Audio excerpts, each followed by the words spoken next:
me guys, just setting up a little bit so I can record this without having to move about too much. Give a couple of seconds or two to log on. Actually two people appearing, one person. Let's give it a minute guys, wait for a few people to log on. How's it going Andrew, you alright? Just covering a couple of things here I think people will be interested in. Something you don't see very often on gaming videos on YouTube and stuff, so I thought I'd feature them on here while I've got them handy. I actually wanted to do slightly wider features on both of these, but the mood strikes me. I haven't done a stream for a week and a bit. I've been really ill, so I thought I'd just use the opportunity now to do a bit of what I've got in the house, so show people what's going on. So I'll just give it a second to see if anybody else logs on, and then we'll kick it off. Well, like I say, Andrew, been better, mate. Been better. I've had problems with my legs. I've had problems with. I picked up some kind of viral thing, which sucked. But I'm over that bit now. But yeah, I'm having problems with my doctors, man. I don't know about you, but all doctor surgeries these days suck. But mine seems to have just gone down the pan. So I'm in process of changing, and hopefully I'll start to feel a bit better soon. I've taken some time off work to start to feel better and sort my health out, and it's no good if you've got a crap doctors, is it? Yeah, Lynx, man. Lynx 1. The beast of a thing. But you don't remember the bloody size of it. I mean, it's ridiculous. But I'll talk all about that in just a second. Yeah, I picked that one up a little while ago. I've been meaning to do a video on it for a while. But I needed to find a good reason to, and up until this point I just didn't have a good reason. So, but now I've got a really good reason. So, and it'll be covered in just a second. Just gotta grab a couple more bits and bobs for the video. I'll be right back, guys. If anybody's watching, and I'll go into it in a bit more depth. So, just gonna grab a couple of things out of here.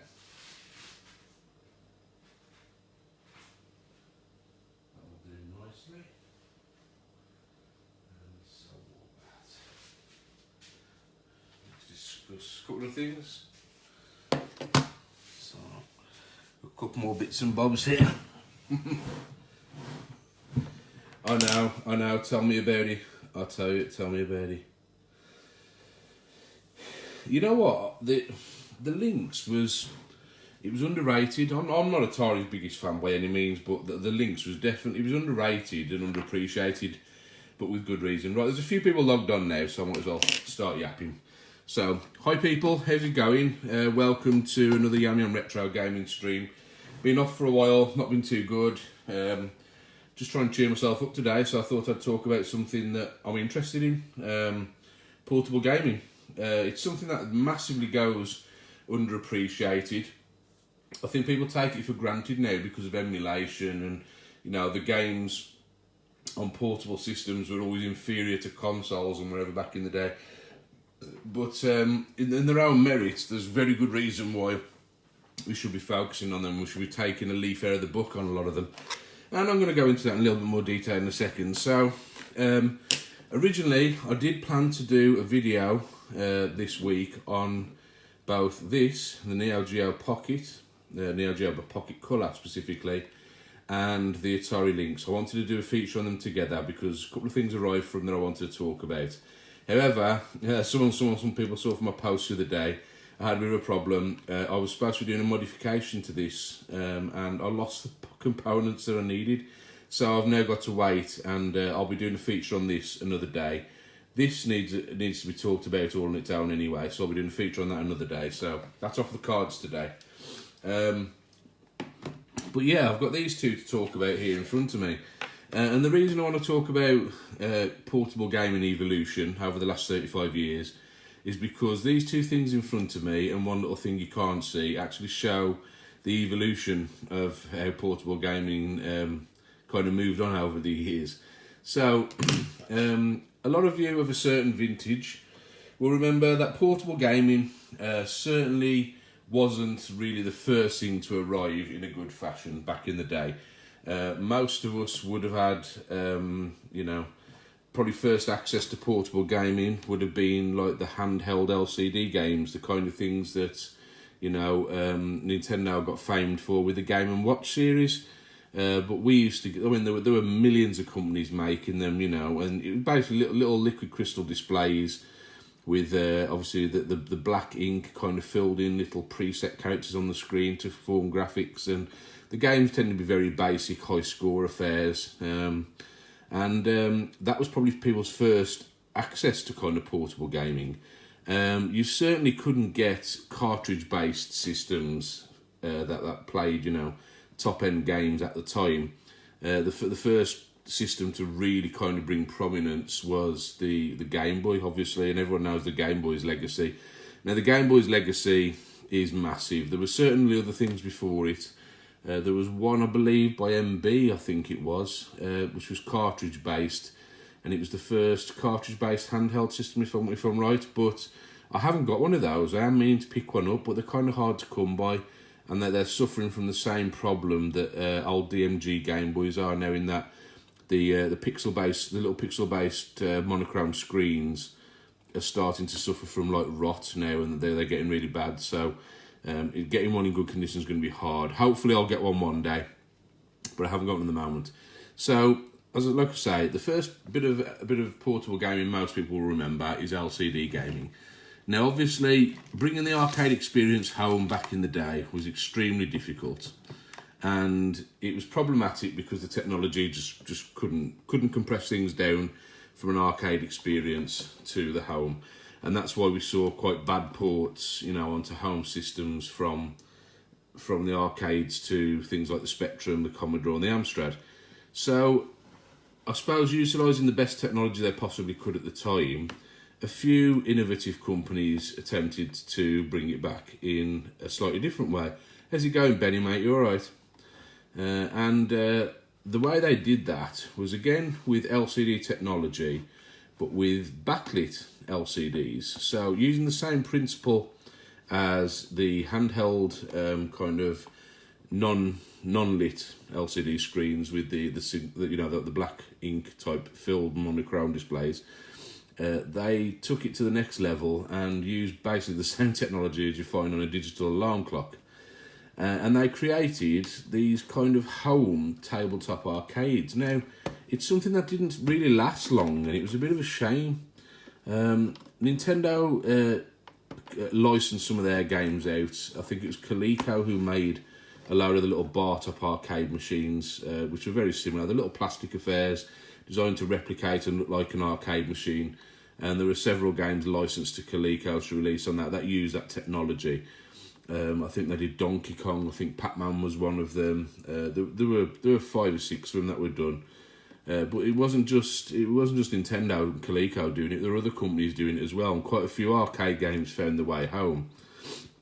Things like Scramble found their way onto systems like this. There were quite a few games, but rather than take the licenses, which obviously adds to the cost, these things certainly weren't cheap back in the day. From what I understand, one of these would have cost back in the day about £50, I think it was, for one of these. Which, when you adjust for inflation, you know, you're talking serious money, you know. So what the companies did is they took their own licenses and just basically cloned arcade games that existed to bring the arcade experience home. And for the most part, it paid off pretty well. There are a lot of games out there. There's some of the ones that I fondly remember. There was a good port of Pac-Man brought to a home system like this. Not the Coleco one. It was like a round-shaped one like that. There was a game called Caveman, which I discussed with somebody on here recently. That was one of the best, where you're a little cave dude and you have to steal the dinosaurs' eggs. That one's pretty cool. There was, like I say, a version of Scramble like this, which is very, very good. And the one most people are familiar with is Astro Wars. Now, Astro Wars kind of came first. I think it was 1981 Astro Wars, if I remember correctly. And what it's got inside is you've got like your plastic shell, and then inside the screen, you won't be able to make it out on here, even if I tilt it towards the light. But there is like an LCD screen, which in the Astro Wars was three kind of 3 columns wide, and it was like a vertical orientation like that. And then inside there was like a space field kind of bezel that went round the screen.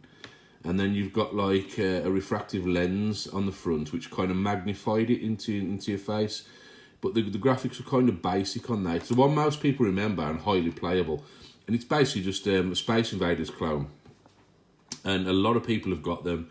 A lot of people like them, and you'll be able to pick one up a bit more quite regularly.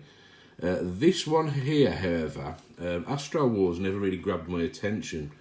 This one here did though. This is by Grandstand as well. And this is Firefox F-7, and it's from 1983, which you can confirm if we turn it over. You might just about be able to make out on the bottom there. Copyright 1983, Epoch Co Limited, made in Japan. And it's actually got more of an arcade look to it, I think. And it's got that kind of quirky 80s futuristic appeal that, you know, this is how the future looked in the 80s, you know, look to the whole unit. It's nice and compact. It's sturdy on the desktop. Doesn't stand as high as Astro Wars did. Astro Wars stands quite a bit taller than this, kind of up here somewhere. And this is a more pleasing level to play on the eye. The controls are also spaced a lot better on this. So you've got a single, it appears to be an 8-way joystick. In reality, there's only 2 directions you can move on this game, but the joystick itself is sprung to move in all directions. So it makes it very comfortable to hold, and it's got a proper little ball top on it there. You've got a single button over the side here. I imagine controls like this, they certainly didn't make, you know, proper arcade quality controls for home use on things like this. These kind of buttons might have been used on, I don't know, toys or something like that back in the day. But it's pleasing enough to touch. It's nice and springy, bounces back well, and it feels very much like a joypad button, somewhere between a leaf spring arcade switch and a joypad button. And then you've got a few other controls on the front. You've got your power switch obviously in the middle. You've got select and start, which obviously you can use to select the difficulty level, which is one of the good things about this. And then quite interestingly, you've actually got independent sound effect switches, which actually marked as sound left and sound right, but what they actually are is sound effects and music. I can't remember which one's which. It has got stereo sound, which is quite cool, and you do get a kind of feeling of that when you're playing close up. But yeah, these only actually independently control sound effects and music. Having them both on is the best thing to do. You enjoy Scramble, did you, John? Fair enough, mate. It's a good one. I haven't got my Scramble anymore, unfortunately. This unit itself, interestingly enough, has actually been kind of owned from new. When I say owned from new, it's been in my family pretty much since new. My brother had Astro Wars, he had a couple of others over the years, and I'm not sure the entire circumstances, but somewhere along the line, he ended up with the Firefox as well. I think he got off one of his friends or something at the time. My brother's 10 years older than me. He kind of got me into gaming in general. And things like this, obviously, when I was a nipper in the 80s, you know, he was a teenager, I was a nipper. This was, you know, mind-boggling to me, and I absolutely loved it. And I used to play this a lot. How's it going, Jason? You all right, mate? Interesting, Jason's just logged on. I was just about to talk about you, Jace. This unit's been in the family for, like I say, 35 years plus. And I say recently, a couple of years ago when we had to clear out my family home of, 40 years after my dad died, we went through the loft, dug out a few things, couldn't find the Astro Wars, unfortunately. Did find this boxed, and I've still got the box upstairs, in slightly bad condition, admittedly, but I've still got the box, still got some of the inlays and leaflets and things like that to send off inside in good condition, so I'll be hanging on to those. But this unit itself broke, and from what I understand, my brother tells me, to his recollection, he lent it to one of his friends back in the day, and even though you've got independent sound on the front here, which you can turn on or off, there's no volume control. And so the idiot decided for some reason to cut the speaker wires inside. Don't know why he did that. Yeah, Jace. Don't know why he did that, but he cut the speaker wires, and to my brother's recollection, they weren't working. I hadn't taken it apart in years, but I did try to get it running a couple of years ago, and when I did, it was completely dead. Now, the only way I really had to power it, see, with these things, you had a couple of options. You either had a power adapter, which would make more sense, since you're not really going to be taking this out and about. You might take it to a friend's house, but you're certainly not going to use it out and about. So the most logical explanation would be to have a power adapter, but these things didn't come with a power adapter. You had to buy those separately, and people who remember these systems will remember Grandstand used to actually provide their own multi-power supply thing, which had like a little cross head on it with several different tips, and you could adjust the polarity and the voltage and everything and run your systems on this. However, they weren't very well built. They were designed to run a myriad of games, but they weren't very well built, and they blew quite easily. The one I got here didn't work. Another one I had here didn't work, and I thought, okay, well, maybe the power, maybe the power supply is blown. Maybe there's something wrong with that. Maybe there's something wrong with the jack on here or something, because it's not a super tight fit. And so I went and purchased some C batteries, which I haven't done since the 80s, I'll be honest. Everything in recent years, because of advancements in energy use and things like that, runs on AA's at most, square battery possibly.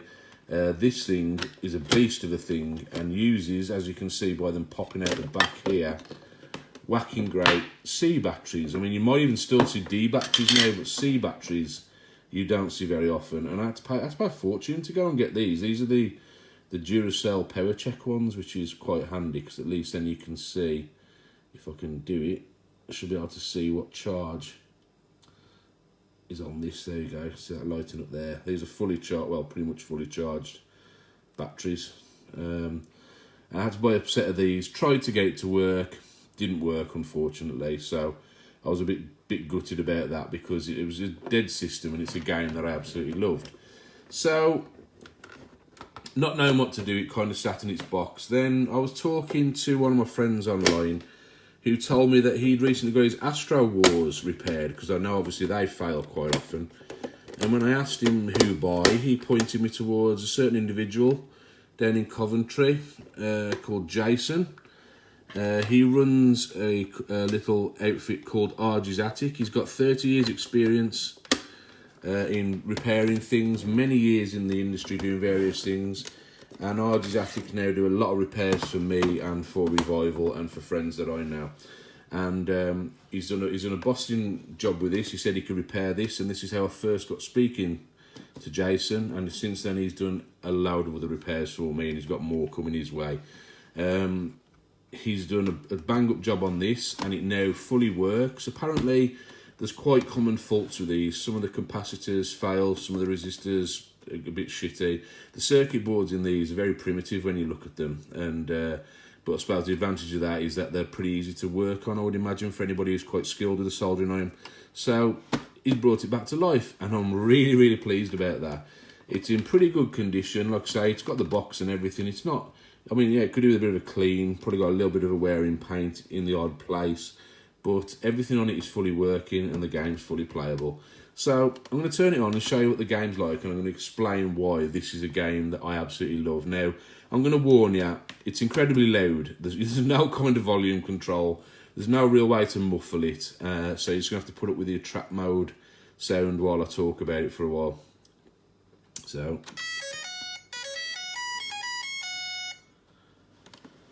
and as you can see inside, you get this funky little trap mode sound. It'll be pretty obvious what kind of game this is, and the reason I rate this game above all other LCD games is because a lot of LCD games, because you've got like a fixed play field and fixed graphics, it kind of makes the games very one-dimensional. You know, there's only one kind of game you can play. You don't always have selectable levels, even if you have got progressive difficulty. There's no real variety. As you can see, as this moves through the attract sequence, it's actually giving a slight demonstration of the different stages you go through as part of a normal game. And one thing you'll notice about this compared to a lot of the other games around the same time is it's actually got a very 4:3 aspect screen. A lot of the games were either on a long LED strip, much like you know, an LED alarm clock, or they were on, you know, limited columns vertically, like I say, I just described Astro Wars. This has got like a proper aspect ratio, I suppose. Very close, Benny, yeah. But you'll hear a lot more from it in a minute. This has got awesome music and sound effects. When I start the game, I'll go through it. But as you can see, the type of game it is, it's basically a sort of Star Wars rip-off. And by that, I don't mean it's a rip-off of the arcade game in particular, or any particular Star Wars game, but you can see enemy fighters coming down there. They're very similar to TIE fighters. You've got the lasers coming down at you. We saw a kind of, what do they call it? Like a tunnel chase sequence, so the trench chase sequence on the first demo. And you'll see a bit more of it in a minute. But I'm not going to be able to talk much while I'm playing because, like I say, it's incredibly loud. But I'm going to try and show you some of the levels and explain why this is my favourite game. This has got so much more level variety than other LCD games and is the reason I like it so much. I'm actually pretty good at this normally, but playing this behind the screen is going to be a bit more difficult, so you're going to have to bear with me. You can see there some of the nicer graphics there. So let's kick this off anyway. We'll stick with level 1 and we'll go through it. I believe it's got 6 stages to go through, and we'll see if we can go through and at least do one playthrough. So I've got my fighter at the bottom of the screen, you can see. You've got your, on the right hand side is your fuel meter, which also doubles as your energy meter.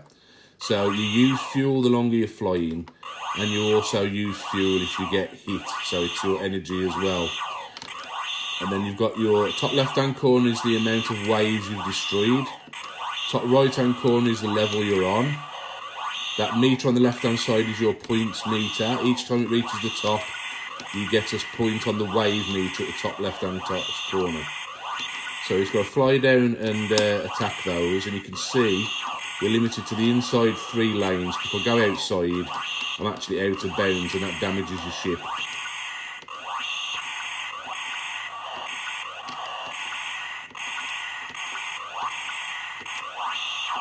That's probably quite loud down the camera, I do apologise. We'll try and clear a couple of levels if we can. It's so difficult to play like this. Come on, you bugger. You'll get where I can get you. Gotcha. See, I didn't score very many on that level, but on to level 2 anyway. You get a little pause between each, which builds the tension, which is quite nice.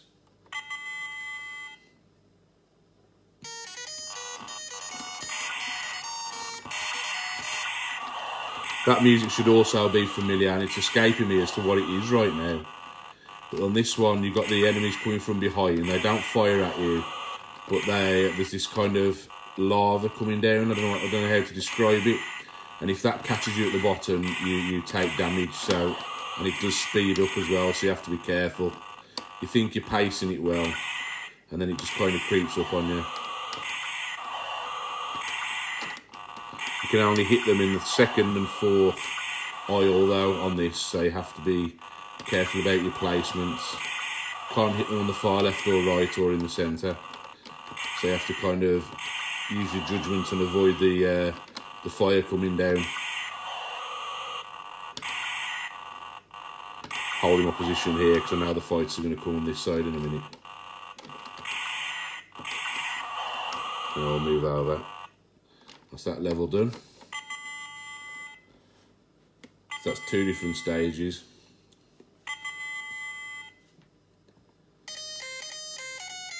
And that music should be very obvious. That's obviously the fight music from Star Wars, which is appropriate the way the TIE fighters come in on mass on this one.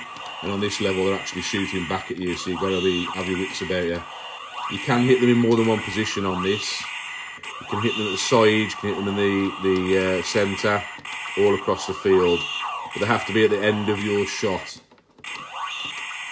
Very fast game, this one, compared to a lot.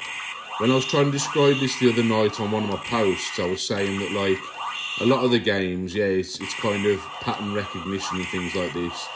This is far more random and purely about response time. You can see there I took a hit because I wasn't paying attention.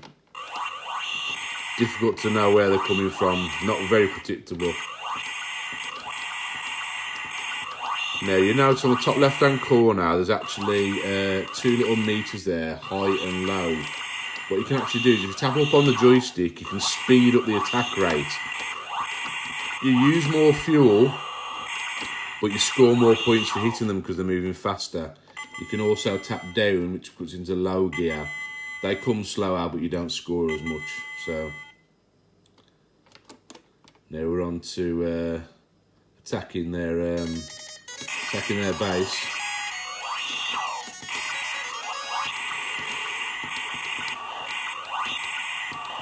I mean, yeah, you're still shooting ships on every level, but I think the variety in the stage design for an LCD game is quite impressive. On this one, if it gets too hectic, if you tap low, the ships actually retreat back into the areas. If you tap high, obviously they come down with all piss and vinegar. So you have to be really on your game, score some points.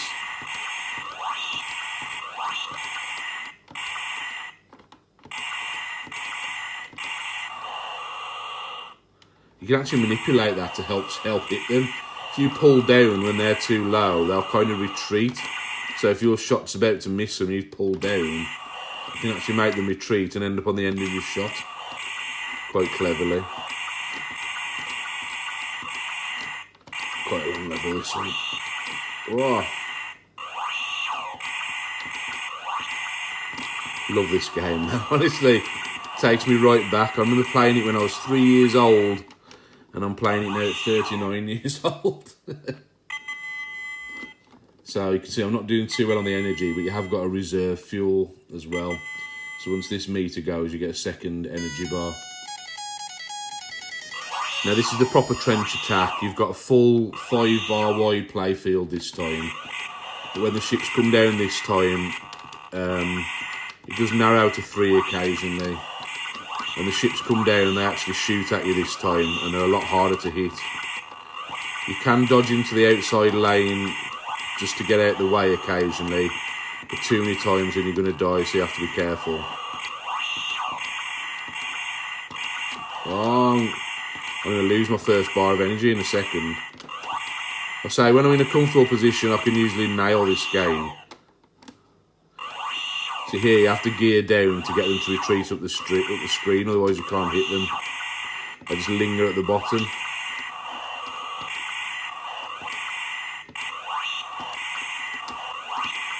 I'm about to go on from second energy bar.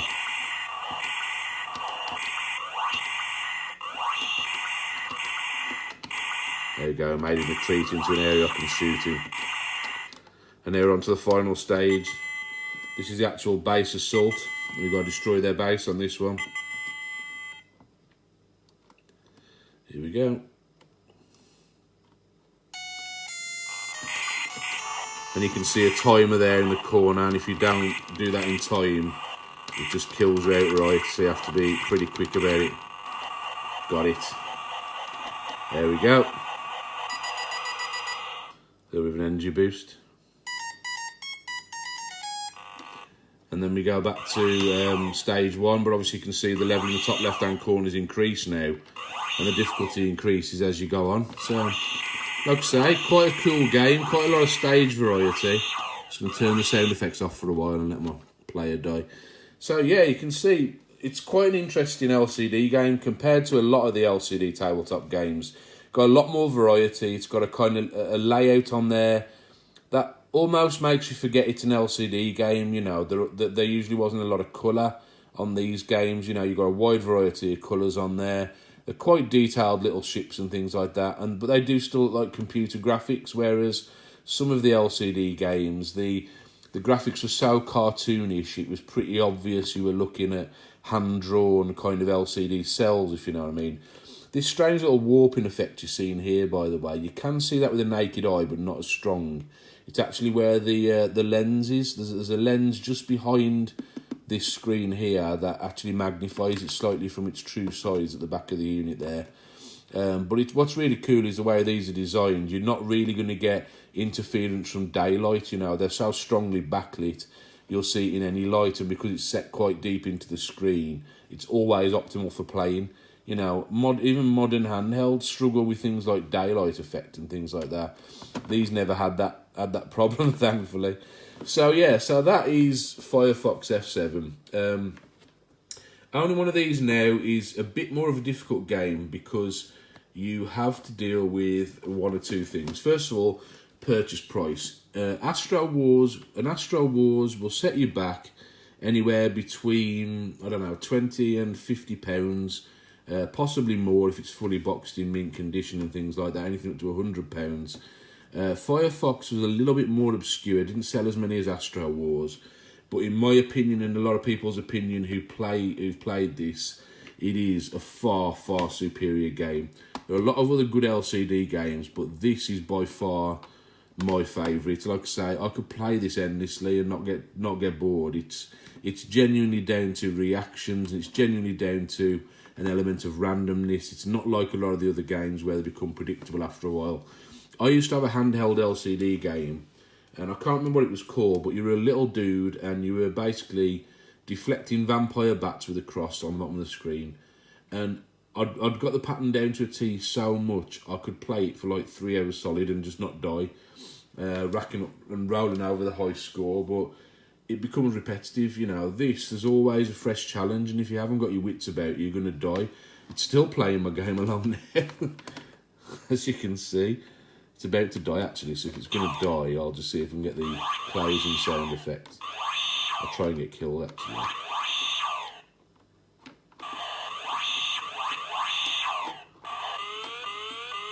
There you go, run out of energy.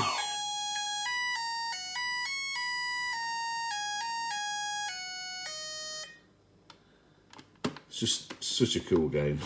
big fan of it. Yeah, picking up one of these, you're going to be looking to be paying anywhere between £30 and £60, I would say, for one of these. If you get one for cheaper, you're doing well. But to get one fully operational, you know, you're going to be lucky to find them. I mean, this has still got the side sticker on. The port on the side now works, but I need to get a new adapter. I don't trust the really old one, so we'll be getting a new power adapter for this. But I've got like a fully working joystick here. I had no problems with control, fully working button.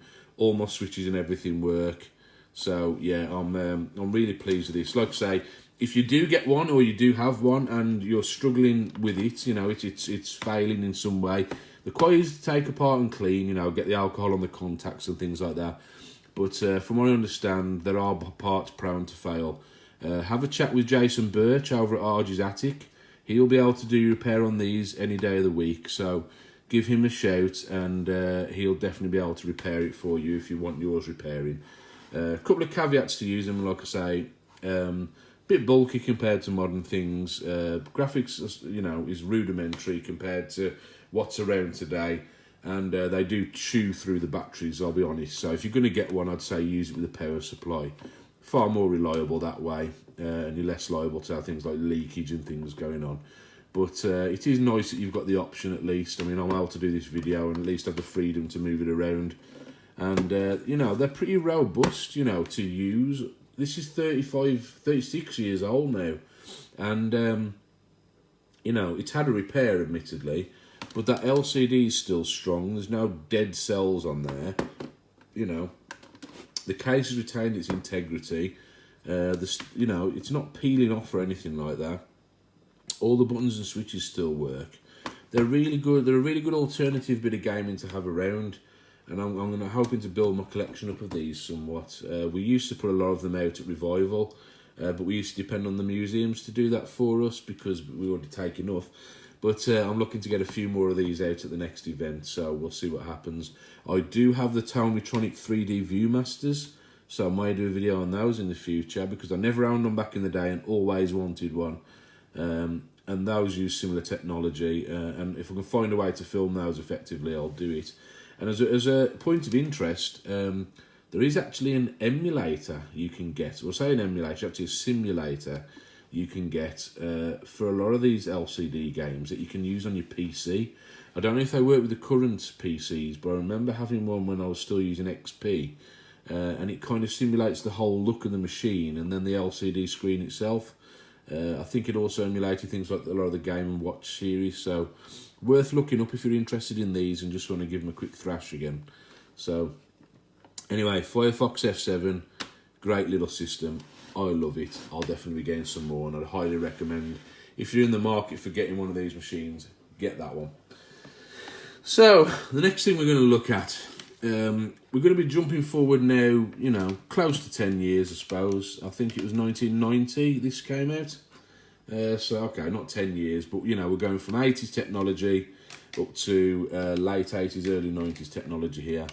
And we've got the Atari Lynx. Now, not as fondly remembered by many people as things like the Game Boy, which obviously was its main competition given when it came out. And just by looking at it in this camera, you can see exactly why.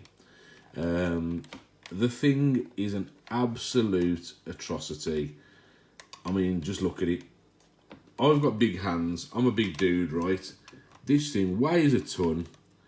I'm gripping it fully with both hands like a Star Wars yoke.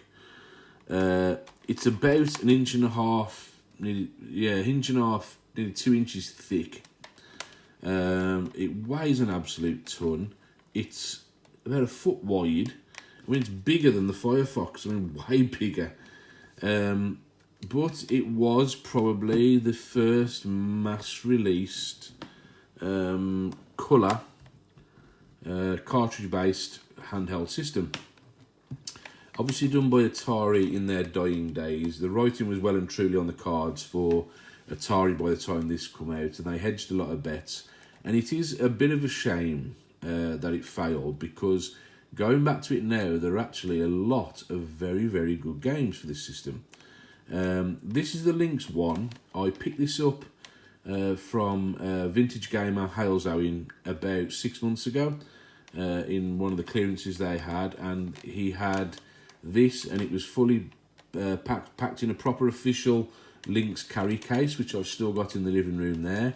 Came with the power adapter, which you're gonna want, and pleasingly, even though it's this horrible, nasty, oldie, worldy wire type, this kind of twisted twin wire thing, and the thin, horrible old pins, the wire is super, super long, like an Atari Atari 2600 power supply. This is super long. You've got over 6 foot of wire here, which is really good if you want to use this at home and want to sit comfortably. It's not like modern things now where you get about 1 foot of USB cable to work with. It's proper decent length. The reason I say you're going to need it, this was the first mass-produced system to use a colour screen that takes cartridges. And, I mean, it's an absolute beast. And because of the drain from the backlit LCD, which uses like a fluorescent lamp, because obviously we weren't using like LED technology and stuff then, the battery drain was enormous. The majority of battery drain, I mean, yes, boards are a bit less efficient then, but the majority of battery drain came from backlighting the screen. Nintendo maintained it was always their reason for never backlighting the Game Boy until much later in its life, and that it was probably a wise move in retrospect. But yeah, this beast of a thing, let's just turn this round. You can see we've still got all the stuff on here. It's 9 volt, which is quite high for a portable device. And if I just pop open the battery compartment here, you can see it takes a massive 6 AA batteries. And I can tell you from experience, and even worse over time now, even though batteries have become better, the battery life on this thing is horrendous. If you play a game at a decent brightness so you can see, with a bit of volume on, you're probably looking, after 2 hours, the batteries are going. Which, that'd be okay if it was a rechargeable pack or something like that, but it's not. It's 6 AA batteries. That's going to cost you, you know, a few quid each time. And if they're going 2 hours, it's not really a portable system. I mean, how much gaming can you get done in a total of 2 hours? You know, it's not good. If you're you were on the go or something like that, you got a Game Boy which would rock nearly 8 hours, and or you know, if you've got the sound off and the brightness down a bit, the contrast down a bit, anything up to 12 hours, or you've got 6 batteries in here just chewing away every time. It's ridiculous, and that is the main reason that it would have been a false economy to buy one of these back in the day. However, good things it had going for it. Obviously, you've got an LCD screen, which isn't the greatest. The much better ones came after it, but if you've ever played a Game Gear, it's a very similar affair. If you ever used the first colour mobile phones, you know, which came 15 years after, nearly 15 years after this, the screens weren't great. And it's still not great by any means, but thankfully this one is in very good condition. So the screen is about as good as you're going to get if you're going to buy one of these now on this one. It's got a very interesting design. Like I say, it's not that uncomfortable to hold, I'll admit. You've got nice grips there. It's rounded at the edges, so it's not too uncomfortable in your hands. And at least your hands are out of the way of the screen. It just looks crazy. You've got this little 2.5 inch, 3 inch screen in this big sea of grey plastic, which is just Atari's whole vibe. We know what they're like. Then you've got some strange button choices here. You've got separate on and off push buttons, which you don't have to hold, so it's very easy to knock your game off by just tapping the off button, so you have to be careful of that. At least they're recessed near the screen. You're not likely to do that by accident. And over the side here, you've got 1 and 2 button, sorry, B and A button, in reverse order, in Nintendo style. And then you've also got an A and B button at the bottom here, which is very peculiar, with the letters written upside down. That's because this is probably the only ambidextrous handheld console you'll ever find. What you can actually do is you can hold a couple of the buttons together. You'll see there a little mark which says flip. If you hold these two during gameplay, it will flip the screen completely upside down, and then you can turn the system over and you can play it left-handed, should you want to. At this point, everybody realised that obviously the right-handed way tend to be adopted by left-handers anyway, and they were used to it. But I suppose it was nice to have that option.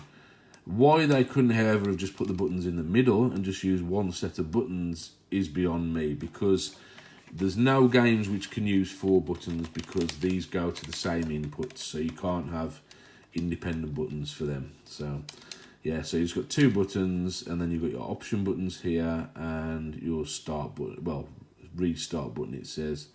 It actually acts as your start button on quite a few games in the middle there. Looking around the system, on the top there you've got a power port, which I've obviously got there. We've got headphone jack, which is pretty standard fare. We've got the volume dial, and then on the bottom we've got our brightness control. And getting the right brightness for you is quite a tricky thing. Depends on your eyes, but you always seem to have to look at the screen at the right angle, and it can look very washed out, especially now they're aging. You tend to get a lot of kind of vertical blurring on them. There's no real getting around that. However, there are several companies now, one of whom I will mention, that's Retro Mods, and they can actually do LCD screen replacements for these, where they'll fit a more modern LCD screen, which uses far less power, is far more clear, far more controllable, and it's just a better experience all round. However, I'm in two minds about that one, because as much as I like to use things like EverDrives and do certain mods, part of me feels you're losing a bit if you cop out by removing the screen. I don't know, it's a difficult one. But if you are that way inclined, you can replace the screens in these now quite easily. I say quite easily, there's a lot of people who do the mods. You can do them yourself, but it's a little bit fiddly, so expect to pay a decent amount to have an LCD screen fitted to one of these. You're probably looking upwards of £100 to have a screen supplied and fitted into one of these. So if you really care about the system, it's worth doing. Buying one of these back in the day, they were quite expensive, much more expensive than the Game Boy. Buying one of these now, it's hard to put a price on. I've seen Lynx's as low as 50 quid. Because they're a bit more obscure though, and because so many have broken, picking one up now, you can be looking at anything up to £150 for one in good condition, because the screens are usually dead. A lot of people now have modded them, and obviously then you've got to get hold of the software and everything. So it's a bit of a hit or miss situation. You're going to need to buy things like a power supply for it, because running it on batteries is just false economy. And obviously the games, the games are pretty reasonable. You can get the games anywhere between a £5 and 20 quid for most titles, so that's not too bad, you know. Not as cheap as Game Boy and Game Gear games, admittedly, but not astronomical. Not like buying for, say, the Wonder Swan or some of the Neo Geo Pocket titles, so not too bad. Yeah, Jason's just said, Jason's on the feed, guys, by the way, who I've just been mentioning. The screen will die eventually. The bulbs at the back sap power anyway, and they'll fail anyway. The screens themselves, if anyone who owns a Game Gear, dead pixels will appear. They will all die, and then if you're going to replace, if you have to replace, get an LCD. Obviously, it makes a lot of sense. You know, it keeps the things alive. It makes it better in the long run. But I'd say if you've got a decent working screen, try and preserve it as long as possible, because they're hard to come by now. So you're increasing the originality of it. So. There's one more port on there I haven't mentioned, which is this one here, the Lynx port, as it's called. Now, I'm not entirely sure, because I wasn't a big follower of this system back in the day. I'm not entirely sure if that ever got real use. I believe it can be used to play Link games with other Lynx systems, but I never saw that done back in the day. I barely saw a Game Boy linked in my life. You know, we do it at the events and things now, but not enough people own a Lynx for me to ever see them linked. I'm sure there are games where they can be linked. I think there's quite a few two-player games that would probably allow that. I don't know what you'd do about getting a link cable, whether they're readily available or not. I'm sorry, that's one bit of information I haven't actually researched for these yet. But obviously I will look into that. There was also a link cable which allowed you to link the Lynx to the Atari Jaguar, which is a bit of a leap in technology when you think about it, you know. You've got like a pretty basic handheld system, and then you've got the super advanced, as I like to put it, Atari Jaguar. It's a bit of a difference, do you know what I mean? But yeah, there were certain games in which you could, the idea was you'd be able to use your Lynx to do certain things. I think Alien vs Predator was one of them, which is one of the better Atari Jaguar games. And I believe on that you could actually offset the scanner that tracks your aliens in the corner of the screen. I think you could link your Lynx and then use that screen to be your scanner, to get rid of it off your main screen on the TV. So, you know, pretty novel ideas, you know, maybe a little bit gimmicky, but they were certainly doing it a long time before, you know, we were using things like mobile apps to support us in games and stuff now, you know. So it was, you know, pretty forward thinking, and you got to respect that. So, what type of games were on this? Well, being Atari, they didn't get enough third-party support, sadly, but the third-party support they did get was very good. Epix was one of them, and they were able to port a lot of the good console games and a lot of Atari's original arcade games to the system. This is one of my favourite games of all time. This is California Games. There were some brilliant ports of this to the home. There were some bad ports. The Master System port is actually my favourite port of this game on any system, but this the version for this is extremely good. The games came on these funky little cards, which for anybody who owns a PC Engine or TurboGrafx will know is the kind of card format. There's not a lot of circuitry inside these things. I think the actual boards itself only come up about halfway inside there, and then you've got your edge connector. It did mean they were sadly easily broken if you didn't handle them well or you didn't store them well. The pins are very exposed. I was running my finger across it then, I shouldn't have done really. But I will clean that off with alcohol, because I've actually sold this now. This will be going off to somebody soon. And the reason I've sold that I'll come on to now. Obviously, buying the games is quite pricey for this. There's some good games for it. Just to name but a few, you've got things like Pac-Land, which I have got here, Ninja Gaiden, and it's the proper arcade version of Ninja Gaiden. Anybody who's ever played it will know that all the stupid home ports, which end up becoming more basically hack and slash platformers, the arcade brawler, where you've got the two ninjas and it's very much Double Dragon style, was brilliant, and they've ported it really well to this. So, you know, you got to commend that. The music was good, the graphics were good. There's a brilliant port of Double Dragon. No problem, Jason. Take it easy, man. Klaxon Chips Challenge, your favourite. Brilliant. I've got Chips Challenge here. I've actually sold that as well. Klax is a very good port. So, like I say, there were some very, very good games on the system. It's just such a shame it failed. Now, the good news is buy one today. Like I say, we're talking about moving forward in technology. There's ways to bring this up to date. One of them I've already discussed, which is to improve the screen by replacing it with a modern LCD. The good news is, and I only realised this a little bit too late in the game, there is actually an EverDrive solution for this. The cards slide into a socket inside here, as you can see. The reason I'm not going to remove it is because in order to get this to fit, you can't put the case on, it makes it a little bit fragile. But yeah, the cards will just basically insert in there and be nicely out of the way, which is good for handling it and keeping your cartridge game safe. They actually made a Lynx 2 a bit later on, which I actually do want to get because I prefer the profile of it. A little bit smaller than this, not as thick, not as tall, not as wide, but same screen and everything. Just felt a lot more better. The Lynx 2, I do hope to get a Lynx 2 pretty soon because I've always found this one a little bit ugly. But yeah, I do plan to get a Lynx 2 soon, but I'm glad I've got one in such good condition. But the Lynx 2 had an external cartridge socket, so you couldn't actually conceal your games away in the same way you can with this. So yeah, it's good that they're concealed away. And what I was just talking about is the reason I'm now able to do a video on this is because even though I didn't know many games, there is actually now an EverDrive solution for this system. And like I say, I've been holding off because I've been waiting to order one for a long time, and then I finally had it come through. And it's from these guys, Retro HQ.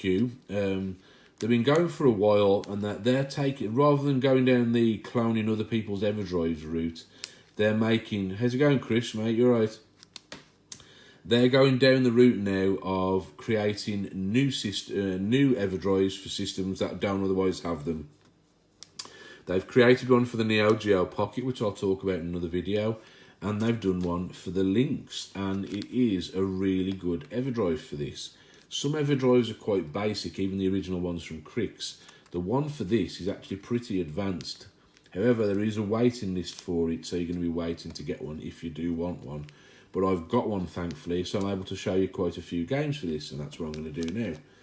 So, good shout out there for Retro HQ. I will be copying this video to him and showing him what I think of it all anyway. But I've set up this EverDrive in here anyway. And like I say, the reason it's a bit strange is because there is actually a case that goes on the cartridge, but that's only if you're going to be using it with a Lynx 2, where it's outside the machine.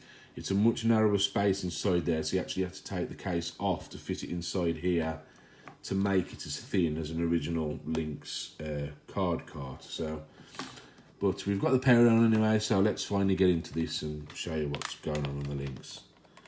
And you can see it loads up, it says please insert game, but there is actually a game in there.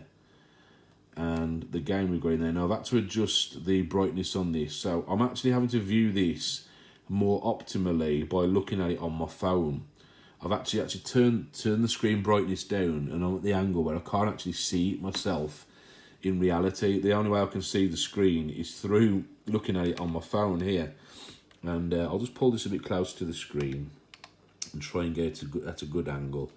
And you can see there what the problems are with the screen. You've got a very poor viewing angle. Anybody who owned an early LCD monitor for the computer would have had similar problems. It's not to do with the way the light is in this room. Viewing it pretty much flat on like that, you can see you get this weird ghosting thing going on where it inverts. That's horrible. You have to adjust the contrast and the brightness of the screen to be viewable at an angle that you're comfortable with. But if I turn this up to bright enough, see right now that's bright enough for my eyes, but it looks like shit on camera, so I'm going to have to turn it way back down so you can see it on camera. Try and keep it at an angle where you can see okay. just so I can show you the games.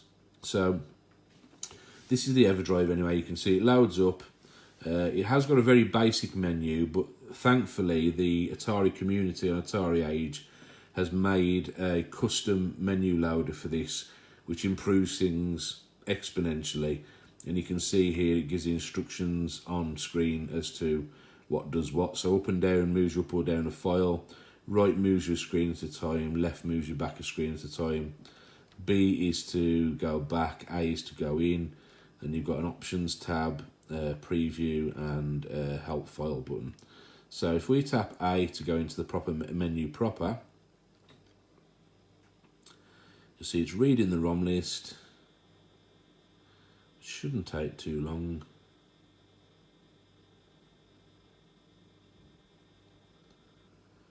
And there we go, we're into the menu. The reason this menu is better than the standard one, and Retro HQ actually points you now towards this, and we'll be including this on the with the system from now on, is because by default it would only allow standard ASCII file names, eight letters long, which is no good when you're trying to browse through your games. This allows full 32 character ROM names.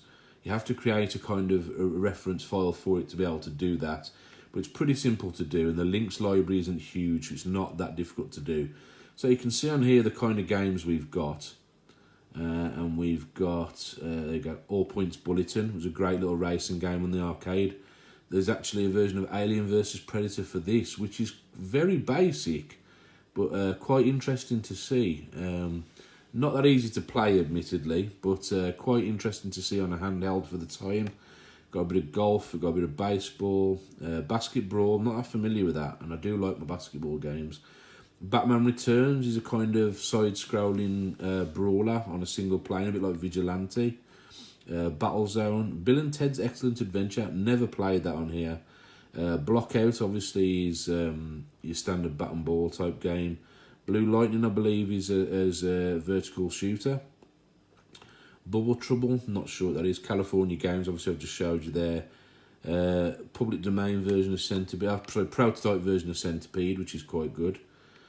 Checkered Flag, which is a good racing game. Chips Challenge, we just talked about.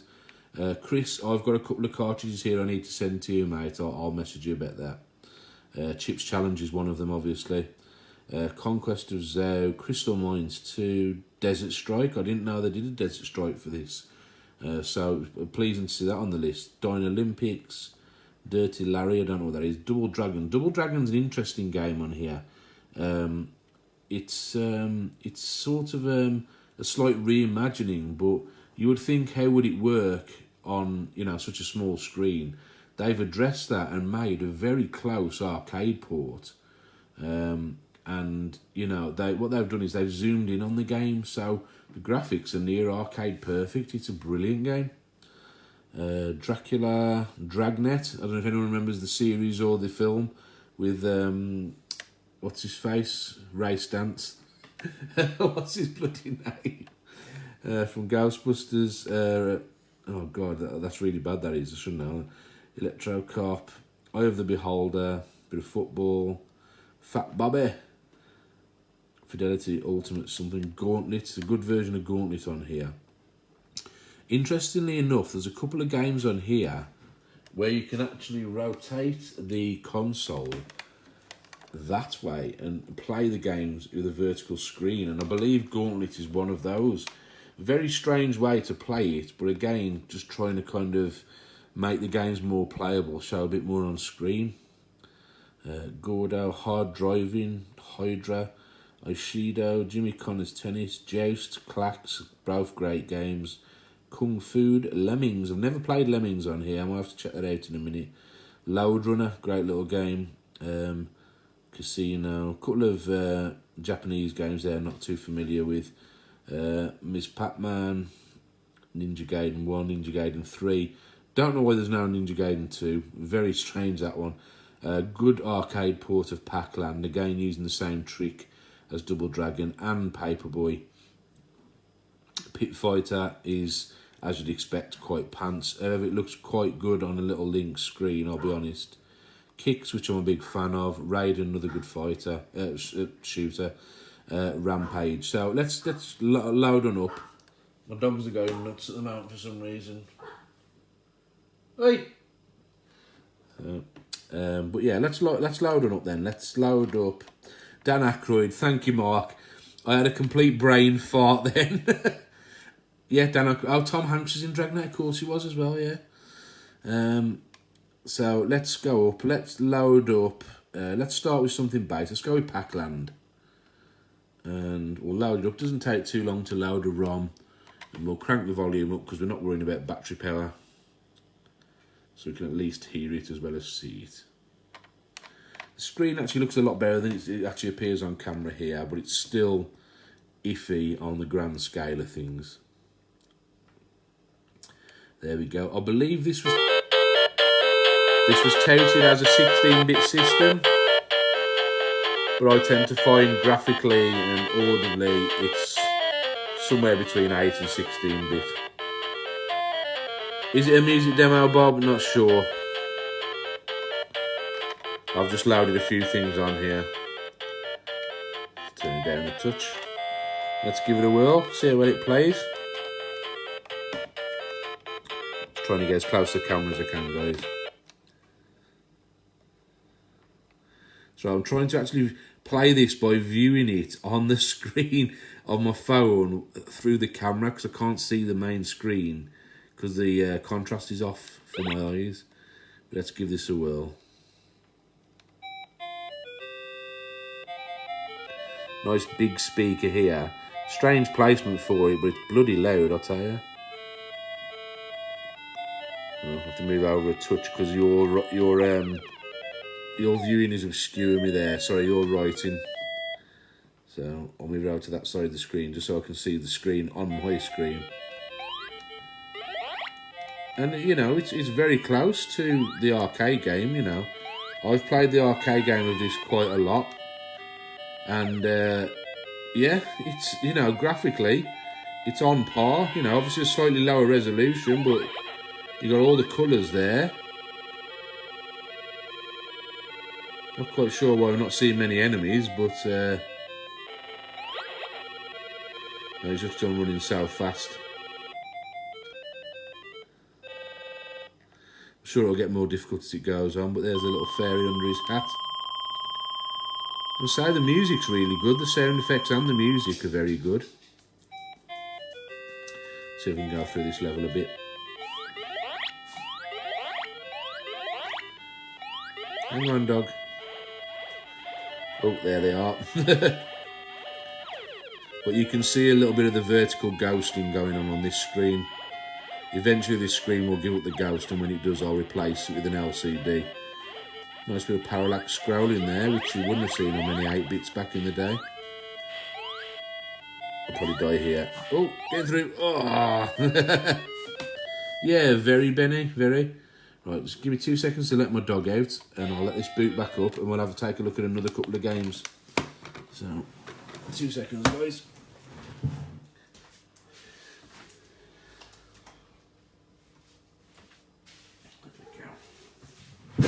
I'm back. So yeah, I mean, very quick to jump out of it, because obviously you can do a soft reset, but it's quicker to just hit off and on again, to be quite honest. Like I say, that could be a problem if you don't want to accidentally knock your game off. You knocked it by accident, but they're in a position where you're not generally going to do that. So we'll go back in. You can turn this help screen off, but no real need. Good thing is, if you don't know what a game's about, you can actually press a certain button combination and you can actually get a screenshot preview of the game before you play it, which is not something that a lot of EverDrives do, unfortunately. Just trying to remember what the control is to do that. It's something like... Oh, there we go. There we go, and you get a little screenshot of the game. Do that for a few of them, look. Alien versus Predator. Basketball. I'll load it up in a sec, Bobby, and we'll see what it's like. Oh, there we go. Look, Dragnet was a cancelled game for Atari Lynx based on the TV series. So I think it is actually. We'll check it out then. We'll see what it's like. Seeing as though it's it's a curio on there. I certainly don't remember a Dragnet game being on anything else. So let's we'll look, see if it's got a screenshot. Insert name. Okay, so don't know whether it's actually a working ROM, whether it is just a sound effect. Well, let's try loading it and see what happens. So this is one of the advantages, guys. If you're ever contemplating the validity of EverDrives and flash solutions, they're allowing you to load things onto original hardware you wouldn't have otherwise been able to even touch back in the day. You know, you wouldn't have been able to... Oh, check that. Turn that up a touch. If you can hear that.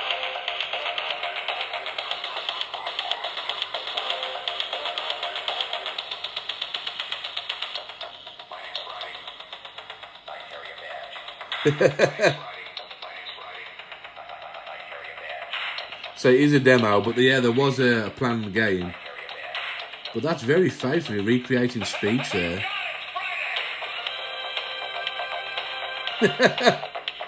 Not bad.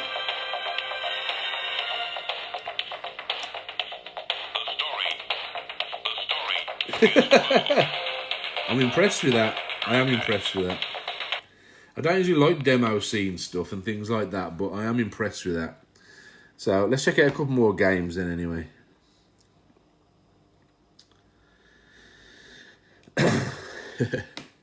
So if there's any games you see on the list, guys, you want me to load up, then let me know. It didn't have a massive library. I'm just showing you a couple of games that, you know, I favoured and that I think are interesting. But if there's a game you see on the list you want to see, then let me know and I'll boot it up, you know. Right. But I'll show you a couple of, like I say, my favourites, and you know, you'll see they are very good games. You know, it's a very underrated system.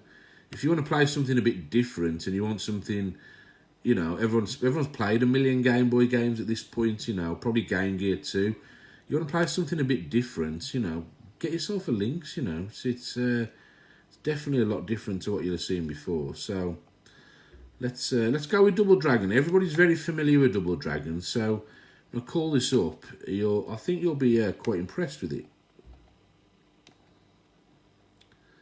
Obviously, everybody knows the music for this game. Everybody knows Double Dragon, one of the best side-scrolling brawlers you can get. And this port is now let down.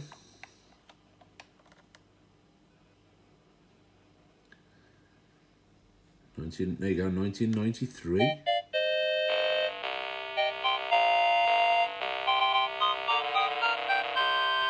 You can see the ghosting quite obviously on that screen as the bright things turn.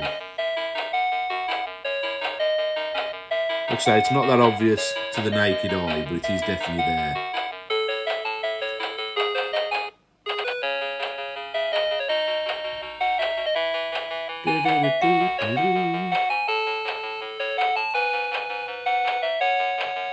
And let's go. Go with easy.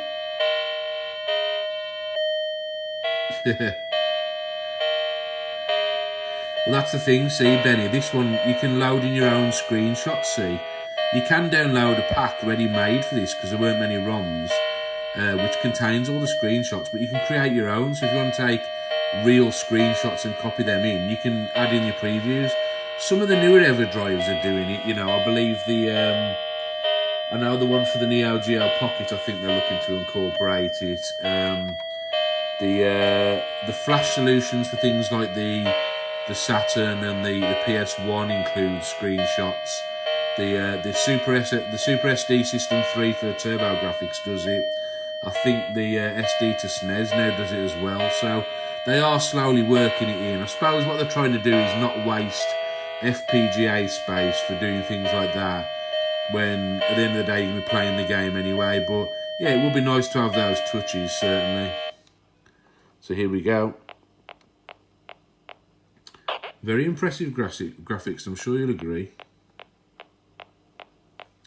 There you go. Benny's just said 77 games, not a lot at all.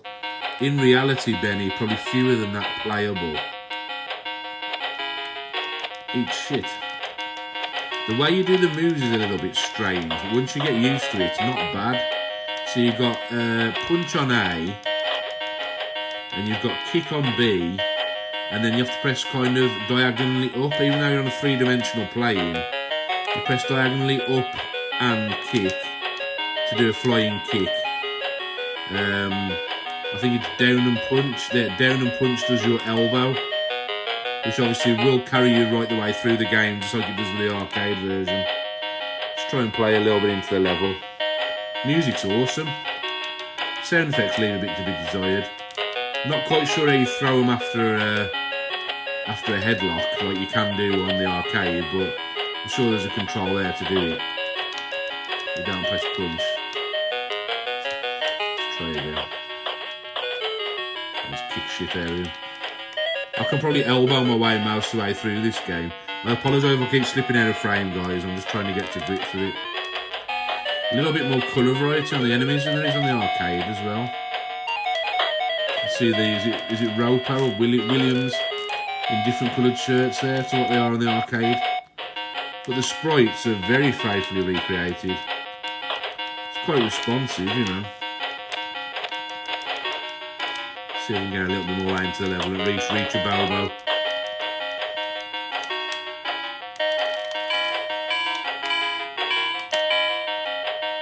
There we go, so the ladder's there. Should be touching Linda, there we go. Coming up. Beat the snot out of them. So you can do a punch throw. I'm not sure how you do a throw out of a headlock with kick. I'm sure I'll work it out.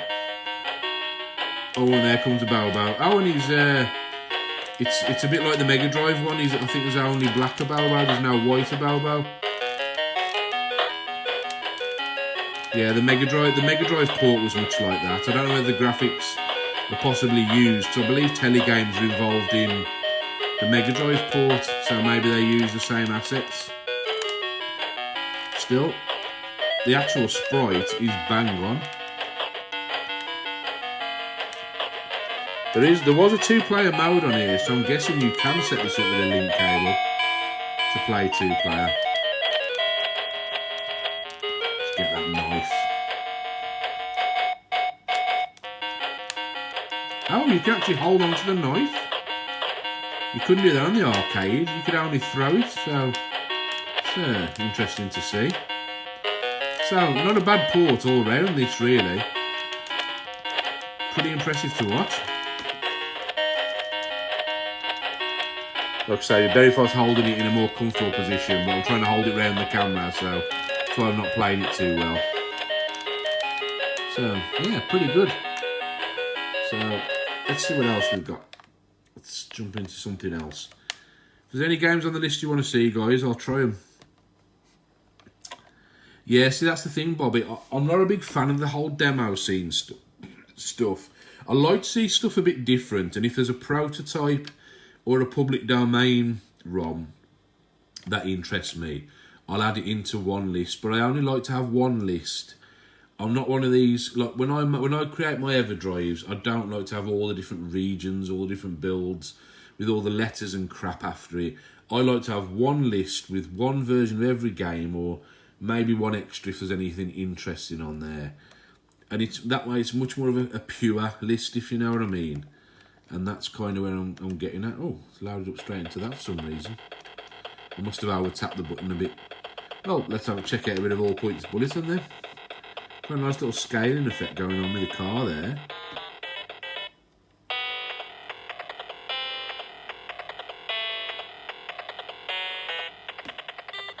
Trying to hold this at the optimal angle for you guys to see. There we go. Oh, so it feels very much like Grand Theft Auto on this now. Been a long time since I played this game. Oh, we've got speech effects, pretty good. I know you're supposed to stop the it's one calm down. I'm just smashing into everything. It's very hard to play this game at this angle. Yeah, let's try something else. Like I say, if it was just in front of my face, I'd be totally fine. But yeah, not where it is there. Like I say, I'm kind of playing this off to the side, so your writing doesn't obscure the screen when I'm looking at it through my phone screen. Yeah, the no intro ROM sets. Yeah, definitely. I mean, I've had to go through a bit of a convoluted process setting up the ROMs for my PSIO, but I've just done it for my Neo Geo. When you've got a system where there ain't many games, it's a lot easier to do, and obviously you want to include a bit of public domain stuff when you've got a system that's not got many games, because obviously you tend to find a lot more homebrew games get written for the more obscure systems. If you think about like the Vectrex, it only ever had something like 30 odd games released for it, but the public domain games are so good you'd be lost without them, and that's why when you've got something like the what's the one I've got, is it Vect Fever? No, Vect Multi I've got. There's about 100 games on there, and a lot of them are public domain stuff that's been made since and is really good. Similarly for this, there's probably quite a few good ports I just haven't checked out. I know certainly on the list there, I did see a couple which were listed as prototypes and might not be complete. I might have a couple of public domain ones on here as well, and they're probably really good. So it's good that you get a chance to play those games. Obviously, there's also useful hacks for some games. Some people put trainers on there which have got infinite lives and cheats and stuff built in, which I think is really good. But I suppose when it comes to certain systems I'm not that familiar with, or like this, I've just kept it very pure. So I don't know how many games are on this list. Benny was probably close at about 70, I would say. But let's go to another game that I'm a big fan of and I'm about to sell, so I'm glad I've got it on here. That's Ninja Gaiden. I'll just show that's also a very close arcade port. This is one of the best Lynx games in my opinion. I love this era of the arcades, and I love side-scrolling brawlers, Double Dragon, Final Fight, Streets of Rage. I love that kind of stuff. Turtles and Simpsons. I've got the arcade games of those. By the way, that spot on the screen is just a bit of muck, I think. But you can see again, decent graphics, nice little startup sequence, and into the game, very close to the arcade original. I'm going to get my ass kicked because I can hardly see any of the screen, but all the moves are there, and by all the moves I mean, the punches and kicks. I think you've got the flip over attacks, you can pull it off. Let's go for phone box. Yeah, you can grip them and flip them over. There we go. I think you can grip the lampposts as well and do that. Not sure what button is to do that, but yeah, I'm sure you can do it. And it's very close to the, not as many enemies. I don't think the enemy variety is quite as high, but I think the guys with the tree stumps and everything are there a bit further down. Music's close, the action's close. Yeah, impressive little port. You certainly didn't get a Ninja Gaiden port of the arcade game to any other system, which is disappointing. You only got that weird platformer version, which I'm not a big fan of. Like the NES version. I never did like that. I loved this game, and I wish there was a home port. As it happens, when I first started collecting arcade stuff, a Ninja Gaiden PCB was probably one of the first games I actually bought. Chris C, there's the catch, mate. You ain't going to not buy those games off me now. I've told people they're not available. Because you were buying them. To actually get one of the Lynx SD cards, you have to go on a waiting list. It's the same for the Neo Geo Pocket. The guy who runs Retro HQ, he works alone, and he is looking to step up production, but the thing is, at the moment, he works alone, and he can only produce so many at a time. Because of that, he's got like a waiting list, and because the profile of them is raising, the waiting list is getting larger. However, I went on a waiting list for nearly 2 years to get my flash cart for my Neo Geo Pocket, and I also put my name down for the Lynx SD at the same time. So I waited nearly 2 years. The waiting list now is a lot shorter. For the Neo Geo Pocket SD card, you have to register on the website and put yourself on the waiting list. For the Lynx SD, I think he's looking to revise the board, which is why he hasn't put it on the site yet. But you can actually go to Atari Age and register your interest on there and put yourself on the waiting list on there. There you go. Bobby's just put up a link to it. So, yeah, you can pre-order one, but you're going to be waiting a while. So, Chris, I hope you still want those games, mate, because you're probably going to need them for a while, because it's going to be a while waiting for the Lynx SD. But, yeah, you can still order them, and he's going to be stepping up production, so pretty soon the waiting list hopefully shouldn't be as long. Certainly won't be as long as for stupid things like the GDMU or the RIA and the Phoebe, which has become an endless pain for a lot of people waiting. And you certainly won't be waiting 2 years like I was waiting initially. These cards are fairly new as far as EverDrives go, but you know what, they've been worth the wait. I think there's some brilliant games on here. So yeah, I mean, I've covered some good games there. The Lynx, like I say, a very different kind of handheld, and if you've got one, I'd recommend you do invest and get a Lynx SD if you're just looking to get into it and you're not a big collector. However, there aren't that many games released for the system, so if you are collecting, obviously, there's it's not that hard to get a full library, and the games are pretty reasonable. Like I say, I had 4 games. I've now sold, well, hopefully, I think I've sold 2 to Chris.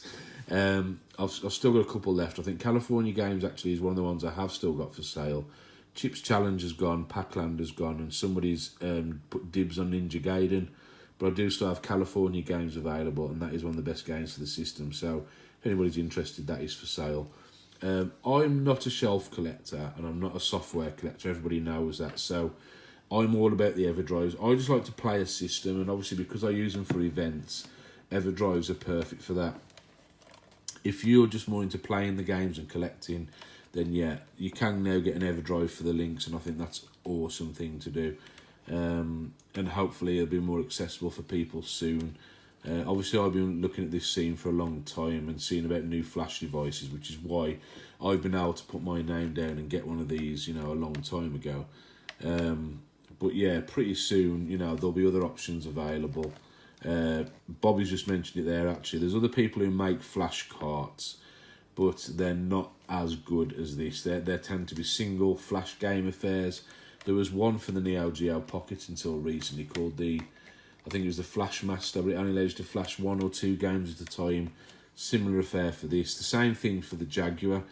The Jaguar has got a flash card called the Skunk Board, but its compatibility is low. It's a bit convoluted to use, and you can only flash 1 game at a time.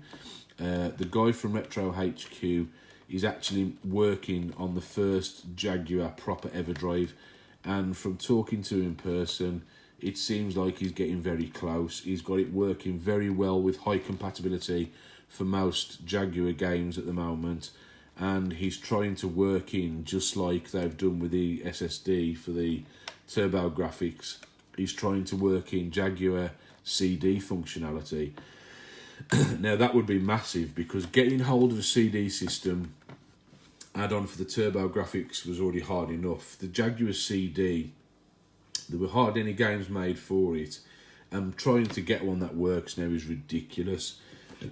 You're looking at £600 if you can find one working. There weren't many out there, and a lot of them are broke.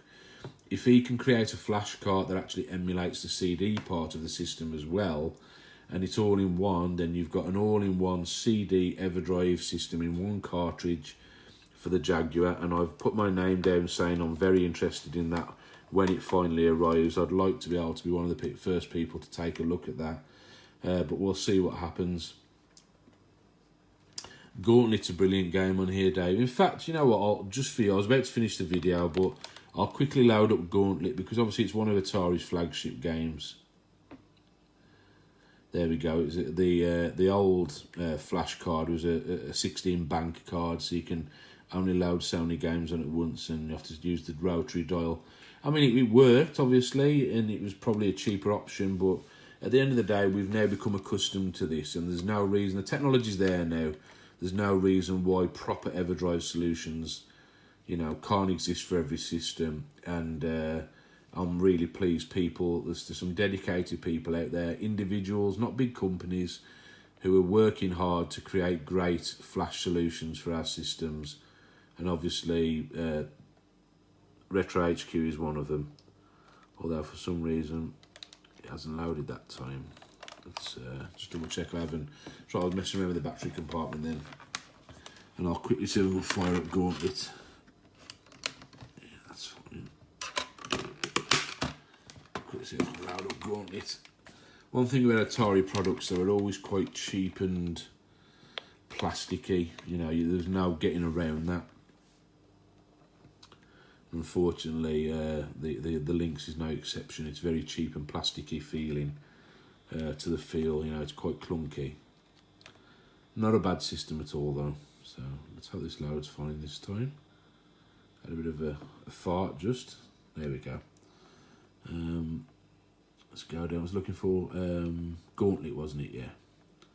And let's load up Gauntlet, and I think this is one of those games that automatically rotates the system. Let's find out. I don't know if you have to hold the button to do it or whether it automatically rotates, but we shall see.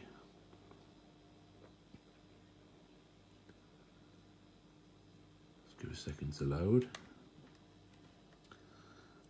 I'll pull into focus once it's actually loaded, guys. If it loads, there we go. And as you can see, this is one of those games that rotates. It's actually Gauntlet 3 is the actual title. And yeah, for some reason they decided to go this way, and you actually kind of have to hold the system in a kind of a strange way. You have to hold with like the D-pad at the top and your buttons at the bottom and play it this way. It's very strange. It'd be much easier on a Lynx 2, I'll be honest, and it doesn't help with the viewing angle, I'll be honest, but you know, it's nice that they've tried to be original, and some of the vertical shooters work the same way. But it's a nice little graphical thing, pretty cool. Oh, Android, Punk Rocker, Pirate, Gunfighter. You know what, I'd completely forgotten about this game. Nerd, brilliant. Samurai. You know, a lot different from Wizard, Valkyrie and Elf. Let's go with Samurai, eh? And there you go, you've got your HUD at the bottom of the screen, and then your playfield at the top. I'll be honest, there's no reason why this couldn't have been rotated and played the other way. But yeah, they decided that they wanted to do it this way, and yeah, pretty cool game. I think I need keys to get through those. Oh, there we go, there's a key at the bottom. Got me through that door. It's a good selection of characters on this, you know, it's a great little version of Gauntlet. If you can get to grips with the controls, like I say, be honest, it'll be a lot easier to play on Lynx 2 than it is for me playing it on here. But yeah, novel that they were trying to do something different. I mean, all the characters play the same, you know, they just fire some kind of weapon, but it's nice that they've got a kind of choice of, you got a little bit more character in your characters on this. Pretty cool music as well. Go the other way. Oh, I must have missed a key. Anyway, that's Gauntlet. it's killing my hands holding it that way on this, but yeah, there it is. Not everyone's khaki-handed like me. So anyway, guys, that was the Grandstand Firefox F-7 and the Atari Lynx with the Lynx flash cart. 35 years there of handheld gaming evolution. Hope you enjoyed the video anyway. I've got another video coming up. I've got several coming up. I mean, I'm going to be covering this as soon as my modification arrives. That's a Neo Geo Pocket Color. I've got some more videos coming up on the Spectrum next. And in the background there, I've been waiting to do the video for ages, the Sony PSX. So hopefully I will get a chance later this week to do those. But thanks for watching anyway, guys. If you do watch it back and got any questions, leave them on there and I'll try and answer them. But take it easy, guys. See you later.